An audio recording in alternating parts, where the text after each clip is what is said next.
Buenos días, El Salvador. Soy Marisol Dorat. Es un gusto poder darles la bienvenida a una nueva entrevista. Somos Canal 10, su canal, el canal de los salvadoreños. Esta mañana tengo el gusto de conversar con la vicepresidenta de la Asamblea Legislativa, la diputada Suesi Callejas, a quien le damos una cordial bienvenida. Agradecemos su esfuerzo porque sabemos que ha tenido una jornada maratónica. Ayer domingo, una jornada que sin duda va a transformar el país. ¿Cómo está, diputada? Bienvenida.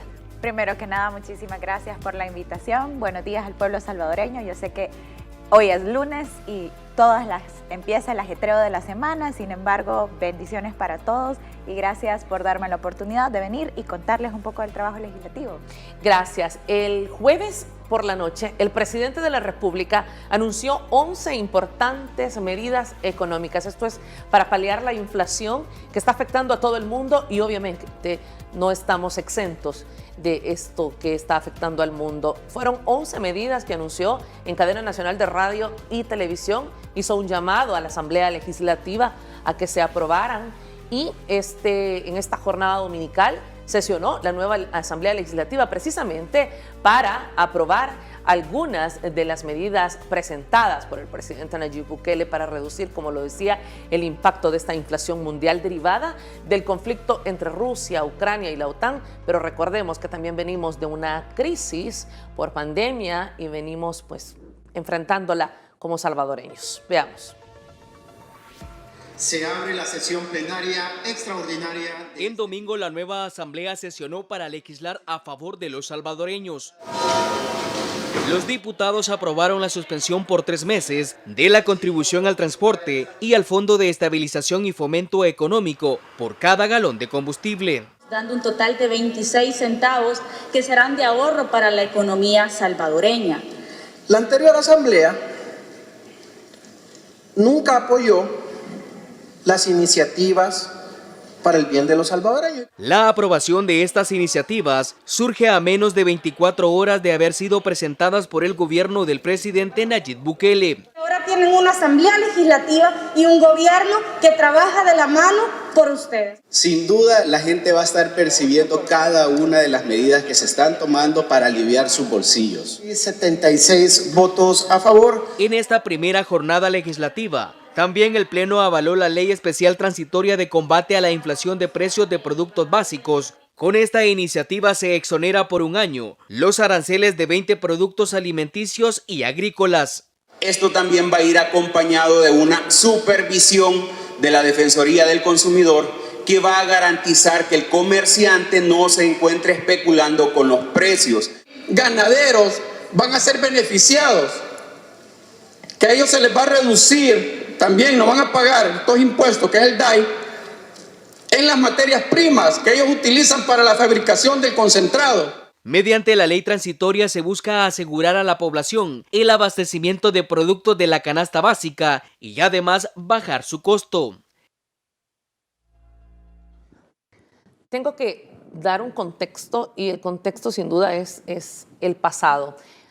Si no mal recuerdo, allá por el año 2011, cuando el galón de la gasolina estaba alcanzando los $5, lejos de que el gobierno de ese momento presentara algún tipo de medidas, lo que hizo fue, en ese momento, generar una serie de nuevos impuestos para los salvadoreños. No recuerdo exactitud la cantidad de nuevos impuestos, pero obviamente no comprendo porque lo que se hizo fue hundir a la población salvadoreña. En los gobiernos del FMLN se incrementaron alrededor de 25 diversos impuestos en esos 10 años.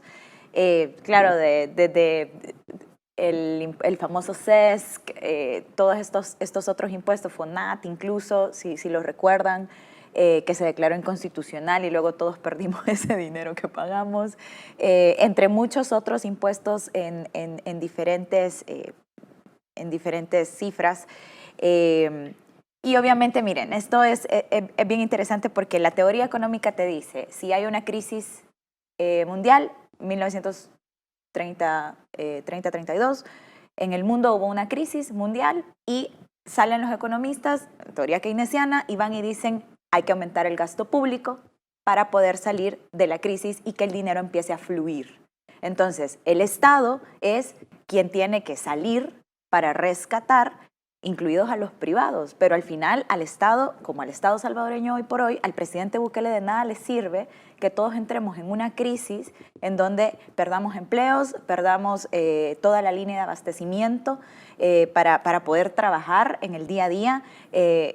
Los hidrocarburos es algo que nosotros como país no producimos, nosotros no somos productores de petróleo, por tanto, obviamente no tenemos minas, no tenemos absolutamente de dónde sacarlo como recurso propio y tenemos que comprarlo. Rusia es el segundo país a nivel mundial que más exporta petróleo en el mundo. O sea, ni siquiera estamos hablando de que si queremos le compramos y si no queremos no le compramos. Alemania es uno de los países que yo creo que hay que ver cuáles han sido sus decisiones en este tema, porque ellos mismos dicen, miren, si nosotros le dejamos de comprar a Rusia, simplemente en 2 días nuestros trenes ya no van a funcionar y nuestras fábricas van a estar paradas. Nosotros no podemos darnos esos lujos, ¿verdad? Entonces, aquí estamos hablando de un presidente que conoce las teorías económicas y que las teorías no funcionan solamente por ser teoría, funcionan cuando se pueden implementar. En este caso, el aumento del gasto público, por eso también dicen, sí, podemos hacer algunos ahorros en el gasto corriente del Estado. En todas las carteras del Estado va a haber obviamente una supresión de gasto corriente, pero esto no quiere decir que nosotros podemos cerrar el gasto público en este momento. O sea, ese chorro no lo podemos cerrar. ¿Por qué? Tenemos un plan, son más de 1000 obras las que se van a hacer en todo el país. El presidente ha ido inaugurando algunas de ellas, desde construcción de nuevas carreteras, proyectos nuevos de vivienda social, la misma Biblioteca Nacional, entre muchas otras puentes, muchas otras infraestructuras a nivel país que no solamente hacen que se generen empleos directos por la cantidad de empleados que se necesitan para construir todas estas obras, sino también hace que haya toda una cadena, ¿no?, de compra en donde se les está comprando material a los empresarios, se está comprando servicios de logística, de hospedaje, de transporte, de alimentación, uniformes, etcétera, etcétera, etcétera, además de todo lo que se utiliza para trabajar, de materiales. Entonces, obviamente nosotros no podemos cancelar el gasto público, sino que al contrario, tenemos que hacer que el dinero siga fluyendo. Estas medidas son realmente para apoyar, paliar el efecto en el bolsillo de cada una de las familias. Solamente una familia salvadoreña que tenga un vehículo en el que salen en la mañana y van al trabajo ambos padres, los niños al colegio, y esta es la ruta regularmente, ¿no? Digamos que están gastando, no sé, $60, $50 al mes de gasolina. Si no bajáramos estos, es más, ya no van a ser 26 centavos sumado el FEFE y el Cotrams. De Cotrams son 10 centavos menos por galón de gasolina, esto es importante, y de FEFE son 16 centavos menos por galón de gasolina, pero FEFE también está grabado con IVA. Entonces, eso quiere decir que son 28 centavos menos. De hecho, el presidente lo anunciaba ayer por la noche en sus redes sociales. No son 26 centavos menos, sino que son 28 centavos menos por galón de gasolina. Obviamente, si fueran $10, por cada $10 usted va a ahorrar 2.60 de dólar solamente con este impuesto. Que es considerable. Claro, es considerable. Ya a la hora de que sean 60 o al momento de sumar tu consumo mensual, pues obviamente va a tener un impacto. Luego, obviamente, hay otro tipo de medidas que tienen que ver más con la contención en cuanto a que no haya aprovechamiento de parte de o el transporte público o los comerciantes o aquellas personas que venden los productos, que no haya acaparamiento en un punto y que no haya un alza de precios desmesurada que no tenga ninguna consecuencia directa de lo que se vive en el mundo. Antes de cerrar el tema de los combustibles y de este esfuerzo que ha hecho la Asamblea Legislativa ayer al aprobar la solicitud del presidente de la República, quiero mostrar el tuit al que hacía referencia la vicepresidenta de la Asamblea Legislativa y dice: a partir de mañana la gasolina tendrá un descuento de 28 centavos, 26 reducidos por decreto más 2 centavos del IVA del FEFE. El diésel nunca ha tenido FEFE, así que su reducción será menor. Esta medida será por 3 meses, pero el precio siempre estará sujeto a las variaciones del mercado. Recordemos que son variaciones internacionales de las cuales no depende decisiones de El Salvador, pero vemos al presidente que estuvo tuiteando, bueno, ha tuiteado desde el día jueves, ha estado al frente definitivamente de cómo paliar esta situación económica que puede afectarnos a todos los salvadoreños, que ya afecta. Y yo creo que también otra cosa muy importante que recalcar es que a pesar de que los salvadoreños y salvadoreñas no vamos a pagar durante 3 meses por la suspensión el impuesto de Ecotrans y el impuesto del FEFE, eso no quiere decir que las obligaciones que se financian con estos impuestos no se vayan a seguir honrando como parte del Estado. O sea, Ecotrans es el impuesto que financia el subsidio de los transportistas y FEFE subsidia ahora las indemnizaciones y pensiones de veteranos y excombatientes. Entonces, ayer mismo se les explicó al pueblo salvadoreño de que a pesar de que va a haber una suspensión y obviamente una contracción de todo el gasto corriente del Estado, esto no quiere decir que estas obligaciones se van a dejar de cumplir, al contrario.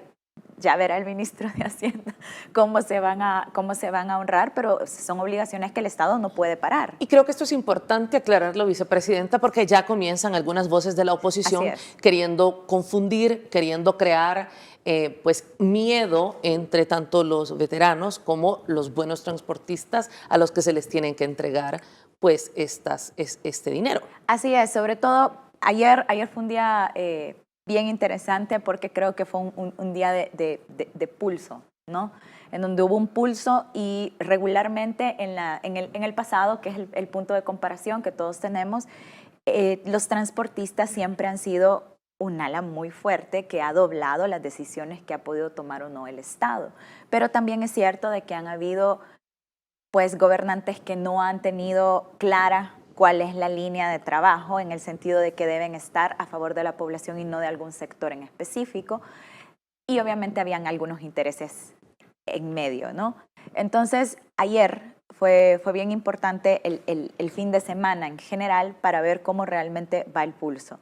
Creo que algunos empresarios quisieron echar mano de su suerte y ver si colaba o no colaba la estrategia de en un momento de emergencia, en un momento donde estás a la puerta de una crisis económica mundial, tú no podés subir los precios del transporte. Además, el transporte público en este país es una concesión.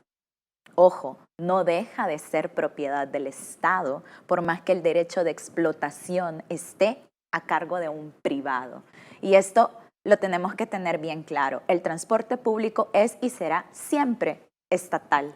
Pero en este momento está concesionado y eso implica solamente que el derecho de la explotación por una cantidad de tiempo está a nombre de unos privados. De hecho, muchos juristas lo decían ayer a través de las diferentes redes sociales. Exactamente. Y si queremos confundir, pues miren, la Constitución, ayer el presidente estuvo dando clases de Derecho Constitucional, fue muy interesante en redes sociales.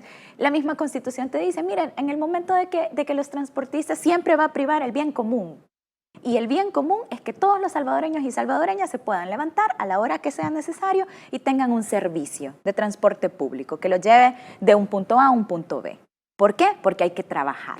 Así es. Y porque el país no puede parar. Es el artículo 110 precisamente. El 110, el 102, el 101, el 102, el 105, o sea, ahí y podemos seguir. Entonces, en el momento que esto no se cumple, porque además hay contratos, en el momento que esto no se cumple, el Estado tiene todo el derecho de retomar ese servicio y brindarlo él mismo, como él lo vea. Sea que lo van a manejar empleados públicos, sea que se contrata a otra empresa, hay 1000 maneras de hacerlo.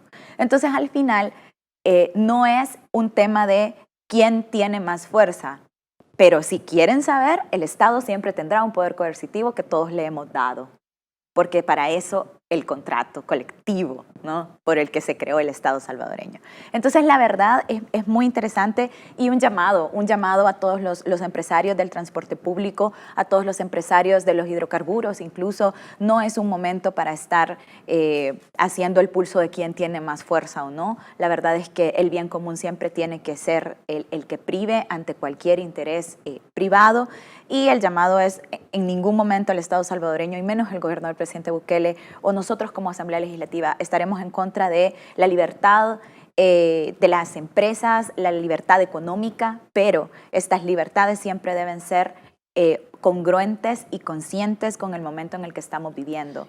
No vale la pena estar subiendo precios de manera ilegal, no vale la pena acaparar en el mercado y no vale la pena tratar de aprovecharse de una crisis. Y de hecho el presidente de la República lo ha hecho de manera reiterada, el llamado a los buenos transportistas a respetar las reglas del juego y a que mantengan las tarifas del transporte. Y también ayer las redes sociales nos daban una lectura muy importante de que el pueblo salvadoreño decía, finalmente se nos ha escuchado, finalmente se deja de violar nuestros derechos. Es que, ojo, además, el transporte público no es solamente un servicio concesionado, es además un servicio subsidiado. O sea, no solo el Estado le ha dado la posibilidad a privados de que lo exploten y ganen dinero de esto, sino que además el Estado paga una cantidad de dinero para que la población salvadoreña no tenga que pagar más por el servicio. O sea, se hace un pequeño colchón intermedio para que no se traslade ningún aumento, ningún incremento que no se traslade directamente a la población, y hay unas mesas en donde está el Viceministerio de Transporte y todo un gabinete que se encarga de dialogar, coordinar y ver todos los problemas con los transportistas, en donde se pueden arreglar los problemas antes de que tomen decisiones unilaterales y simplemente decidan, como lo estaban haciendo, de que de manera arbitraria, y ahí completamente arbitraria, se iba a incrementar el pasaje a pesar de que es un servicio concesionado y subsidiado. Entonces, en verdad, no hay ningún motivo por el que puedan decir que no saben las reglas del juego o que hay contratos, hay una mesa de crisis, tienen todos los canales como para poder expresar cualquier tema que haya que arreglar. El mismo gobierno está completamente a favor de ver cómo podemos mejorar las condiciones, pero esto no se puede hacer de manera unilateral y de manera arbitraria, afectando a la población salvadoreña. Bueno, vamos a ir a la pausa. Al regresar hablaremos de otros temas, de cómo entre las medidas anunciadas por el presidente de la República, Nayib Bukele, el pasado jueves, estas medidas que sin duda eran urgentes, son urgentes para la población, podrán venir a reducir su gasto de la canasta básica. 20 productos, muchos de la canasta básica, insisto, percibirán una reducción. Usted lo podrá percibir en su bolsillo. Ya volvemos.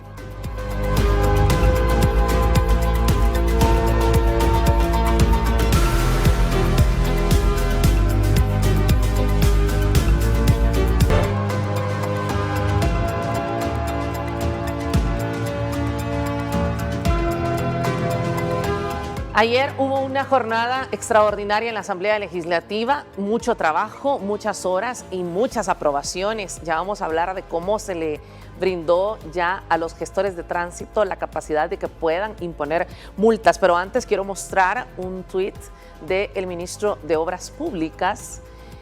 Lo tenemos en pantalla, lo vamos a mostrar en pantalla en este momento, donde ahí está, lo tenemos en pantalla. Dice Romeo Rodríguez, ministro de Obras Públicas: aviso importante, todas las personas que están en búsqueda de empleo e interesadas en ser parte de un proceso de cambio, hoy, desde este momento, estaremos haciendo entrevistas en los 14 departamentos del país. Buscamos motoristas para el transporte público. Sigue, ahí tenemos donde desde el pasado sábado, requisito licencia de conducir pesada, ahí teníamos la solicitud y dice: si buscas empleo puedes llegar en este momento a cualquiera de estas ubicaciones. Si tienen los lugares de entrevista, usted los puede consultar a través de las redes sociales, pero le comento, está la Alameda Manuel Enrique Araujo, en el kilómetro 5,5, en el plantel de La Lechuza. Y ahí está, los requisitos, pues es licencia de conducir pesada. Y es que hay que decirlo, el presidente toma la decisión, las diferentes autoridades aplican la ley, pero dan una salida. De inmediato la Fuerza Armada, de una manera articulada, pone a disposición al personal de la Fuerza Armada. Y ahí está como el presidente de la República ha seguido de cerca esta crisis. Dice: si los transportistas quieren seguir jugando con fuego, nosotros estamos listos. Antes se jactaban de doblarle el brazo al gobierno. Ahora se darán cuenta de que sus tácticas de siempre ya no funcionan.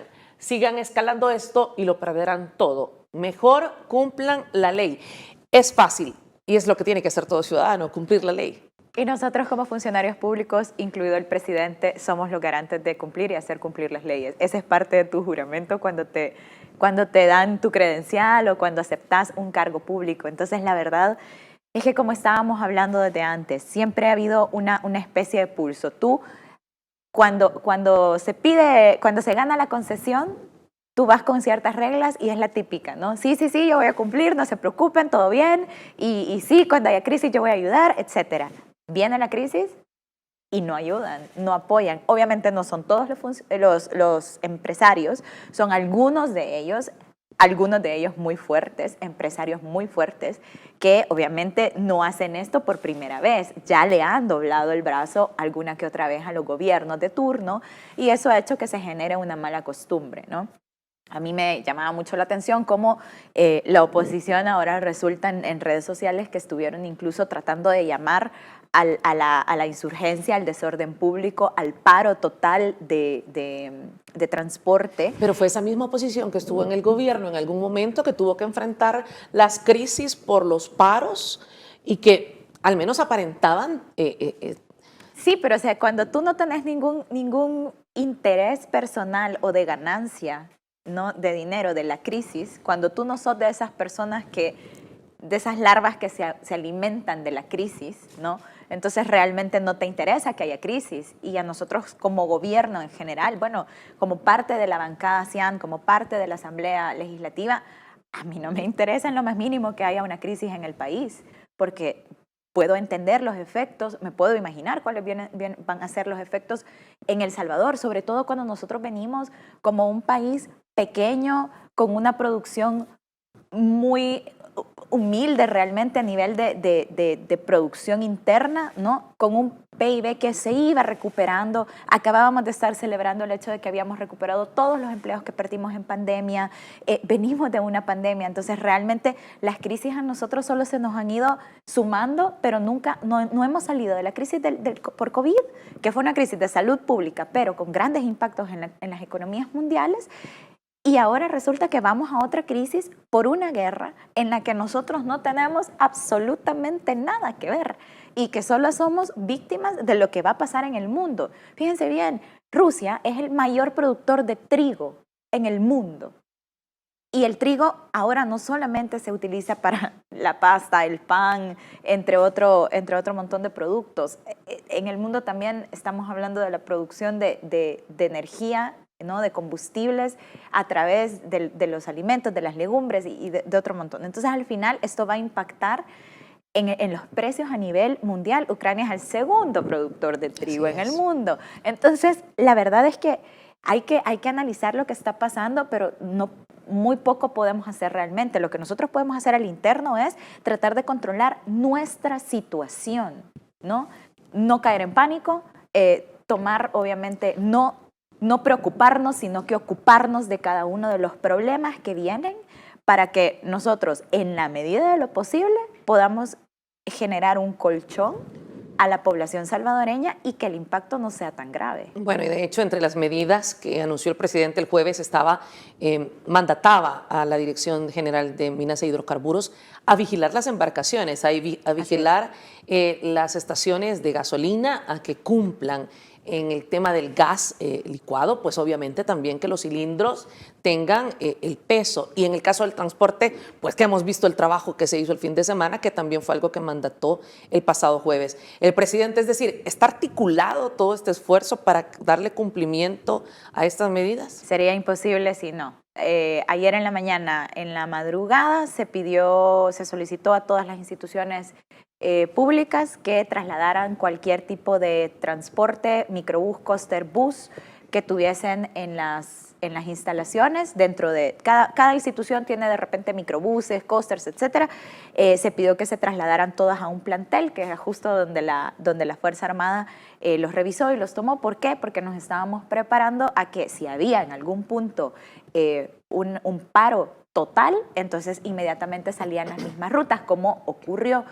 Y también se mandó a llamar a todas las personas que tienen licencia de transporte pesado para estar listos en el momento de actuar. A su vez, como hablábamos al inicio, hay una crisis, hay que incrementar el gasto público. Entonces, ¿qué sucedió? Se hace este llamado de parte del ministro de Obras Públicas, pero también el presidente estuvo haciendo este llamado a todas aquellas personas que no están trabajando en este momento, pero que cumplen con los requisitos y tienen licencia de transporte pesada, para que puedan acercarse y apoyarnos en este momento de crisis. Así mismo fue en la pandemia. En su momento, para poder repartir los medicamentos a nivel nacional y domiciliar, necesitamos un montón de gente que nos apoyara con la logística de repartir, a pesar de que tenemos, por supuesto, Correos de El Salvador, pero esto implicaba que Correos ya no daba abasto para hacer todo este trabajo y el trabajo regular de Correos, sino que también necesitábamos más apoyo. Y esto es importante, esta gente no va, o sea, es un trabajo, va a ganar dinero de esto.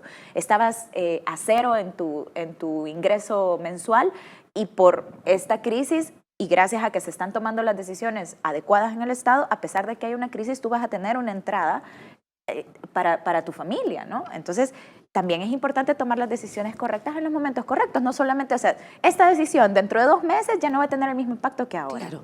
Tengo muchos temas que abordar, voy a tratar de ir rápido, vicepresidenta.